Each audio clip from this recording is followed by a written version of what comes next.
अब आते हैं इसमें आगे होता क्या है।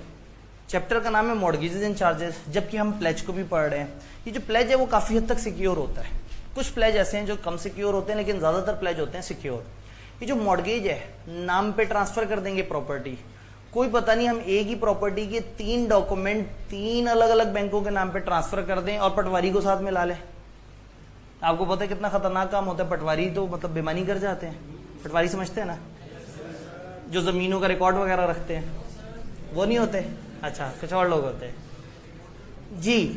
तो अगर आप उनको अपने साथ मिला लें और वो रिकॉर्ड में खुर्द बुर्द कर दें, आपको पता है पटवारी गड़बड़ कर देते हैं कभी कभी, तो अगर वो रिकॉर्ड में गड़बड़ कर दें और ऐसे में उसी जमीन के 2-3 जेन्युइन कागजात बना के और कागजों में जेन्युइन तरीके से रिकॉर्ड भी कर दें, और वो बेचारा शरीफ बैंक जिसके पास वो डॉक्यूमेंट गया वो आपको मासूमियत में लोन दे बैठे, जब 6 महीने बाद आप तीनों बैंकों को पैसे ना दें और वो पहुंचे उस जमीन पे कब्जा कर दें, तो पता लगे वो तो 3 लोगों के नाम पे इकट्ठी मॉर्गेज हुई हुई है, तब तक वो पटवारी भी फरार हो चुका होगा और ये बंदा भी फरार हो चुका होगा। ये दोनों शायद एक दूसरे मुल्क में जाके मिलेंगे, एक दूसरे से हाथ मिलाएंगे और वो क्या कहते हैं, एक बैग नोटों का भरा हुआ उसके हवाले करेगा और जनाब उसके बाद सीन खत्म हो जाएगा। तो ये गड़बड़ है। मॉर्गेज में ये खतरा है कि कहीं ऐसा ना हो जाए। चार्ज में भी ऐसे ही खतरा है। आपके पास 4 करोड़ की इन्वेंट्री पड़ी हुई है, आपने 3 अलग अलग बैंकों को अलग अलग टाइम पे बुला के कहा देखो कितना माल पड़ा हुआ है, 3 करोड़ का लोन दोगे? उन्होंने कहा हाँ जी देंगे जरूर, 4 करोड़ का माल पड़ा हुआ है आपके पास। तो आपने 3-4 बैंकों को वही इन्वेंट्री दिखा के और उनसे सिक्योरिटी ले ली। अब ऐसे में अगर आप मफरूर हो जाएंगे और वो आएंगे तो वो आपस में लड़ रहे होंगे कि स्टॉक पे कब्जा कौन करेगा। तो मॉर्गेज और चार्ज थोड़ी सी सेंसिटिव चीज है, इसके अंदर गड़बड़ के चांसेस ज्यादा है, प्लेज में थोड़े से कम चांसेस हैं। तो लॉ ने एक बड़ा मजे का रूल बताया। उन्होंने कहा जब भी कोई मॉर्गेज या चार्ज क्रिएट करो आपने उसको रजिस्टर करा लेना है। काश जो मैंने कहा होता लॉ ने ऐसे ही कहा होता, लॉ ने ऐसा नहीं कहा। लॉ ने कहा इनमें से कोई मॉर्गेज चार्ज और प्लेज हुआ तो उसको रजिस्टर कराना है। हालांकि वो कह देते ना ऑल टाइप ऑफ मॉर्गेज या चार्ज, तो सच बात आसान होती। तो उन्होंने कहा इनमें से कोई भी मॉर्गेज या चार्ज इंक्लूडिंग प्लेज अगर हुआ तो आपने उसको रजिस्टर कराना है। एक बहुत अच्छा मशवरा आपने से याद कर लेना है, बहुत ही अच्छा मशवरा। इसमें कंपनी के हर तरह के एसेट्स का जिक्र है, movable asset, immovable asset, company के जितने भी लीज के मामला आते हैं, हायर परचेज के मामला आते हैं, कंपनी के रिडीमेबल कैपिटल्स हैं। तो ये एक लिस्ट ऑफ एसेट्स दी हुई है। इस लिस्ट ऑफ एसेट्स को आप याद कर लेंगे। इनमें से कोई भी मॉर्गेज या चार्ज हुआ तो वो लाजमी रजिस्टर कराना होगा। तो ये लिस्ट आपने जहन में रखनी है कि ये आपने याद रखनी है। काश ये बहुत जरूरी चैप्टर होता तो मैं इसमें एक एक लाइन आइटम को डिफाइन करता, लेकिन मतलब ये थोड़ा सा कम जरूरी चैप्टर है तो हम तेजी से आगे जा सकते हैं। इस लिस्ट को आपने याद कर लेना है। इनमें से कोई भी मॉर्गेज या चार्ज हुआ तो हम उसको रजिस्टर करवाएंगे।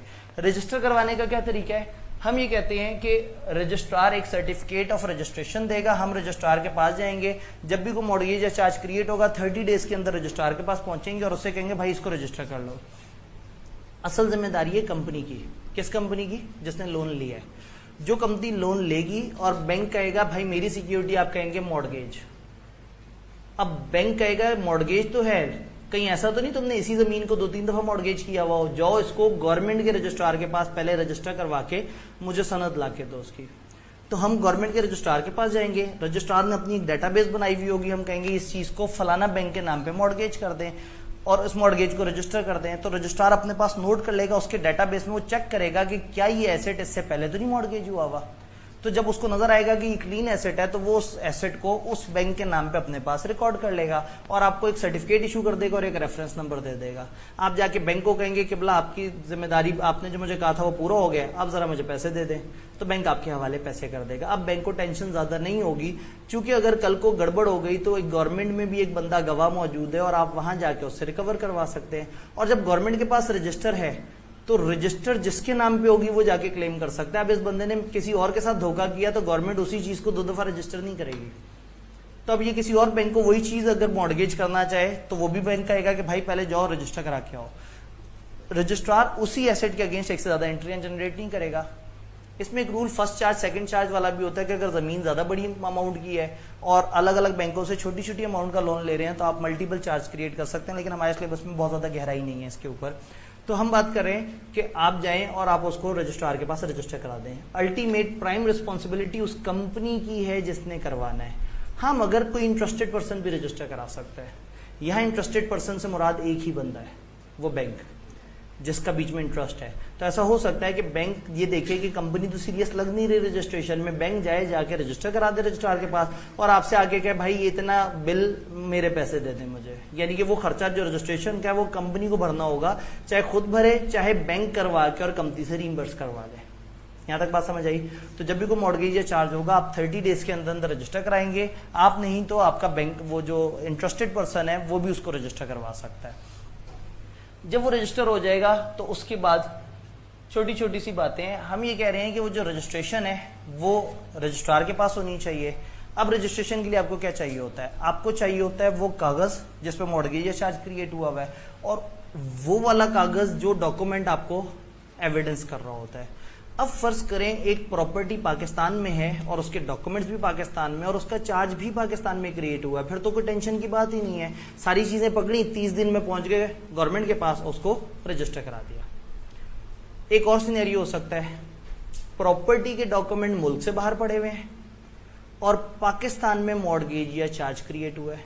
तो अगर मॉर्गेज या चार्ज पाकिस्तान में क्रिएट हुआ है तो आप 30 दिन में उठाएं डॉक्यूमेंट्स और रजिस्टर करवा दें। लेकिन प्रॉपर्टी कहां की है? बाहर की। तो ये जरूर देख लें कि क्या उस मुल्क में तो नहीं कोई लॉ के जिसके तहत वहां पे भी बताना हो कि इसके ऊपर हमने पाकिस्तान में कुछ क्रिएट किया है। सेकंड सिचुएशन समझ आई? पहली सिचुएशन थी Pakistani company, Pakistani mortgage, Pakistani charge, Pakistani property, कोई मसला नहीं, 30 डेज में आप रजिस्टर करा दें, कुछ सोचने की जरूरत नहीं है। सेकंड केस, पाकिस्तान में मॉर्गेज क्रिएट हो रहा है और प्रॉपर्टी कहां की है? बाहर की। तो चूंकि डॉक्यूमेंट्स पाकिस्तान में है, क्रिएट पाकिस्तान में हो रहा है, तो फिर तो आप क्रिएशन के 30 दिन में रजिस्टर करवा दें। लेकिन चूंकि प्रॉपर्टी बाहर की है तो एक दफा ये जरूर कंफर्म कर लें कि क्या बाहर भी उसकी रजिस्ट्रेशन की कोई जरूरत है या नहीं है। सिनेरियो 3, प्रॉपर्टी भी बाहर है, चार्ज भी मुल्क से बाहर क्रिएट हुआ है। अब मुल्क से जो बाहर क्रिएट हुआ है चार्ज, वो दूसरे मुल्क में तो रजिस्टर होना ही होना है, लेकिन पाकिस्तान में भी रजिस्टर होना है क्योंकि लोन पाकिस्तान में है। तो फिर क्या होगा? आप चार्ज मॉर्गेज के डॉक्यूमेंट्स पाकिस्तान मंगवाएंगे। जितने नॉर्मल तरीके से जितने दिन वो ऑर्डिनरी टाइम लेता है उतने दिन का इंतजार करने के बाद 30 डेज के अंदर अंदर रजिस्टर हो जाना चाहिए।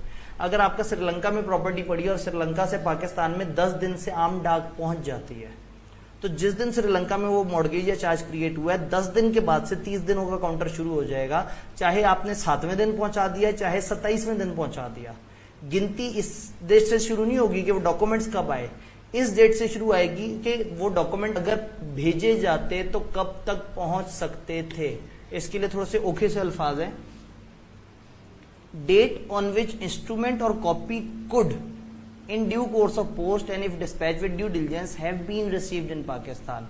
वो डेट जिसपे वो इंस्ट्रूमेंट या कॉपी अगर नॉर्मल तरीके से ऑर्डिनरी समझदारी से भेजी गई होती तो कब तक पहुंच सकती थी।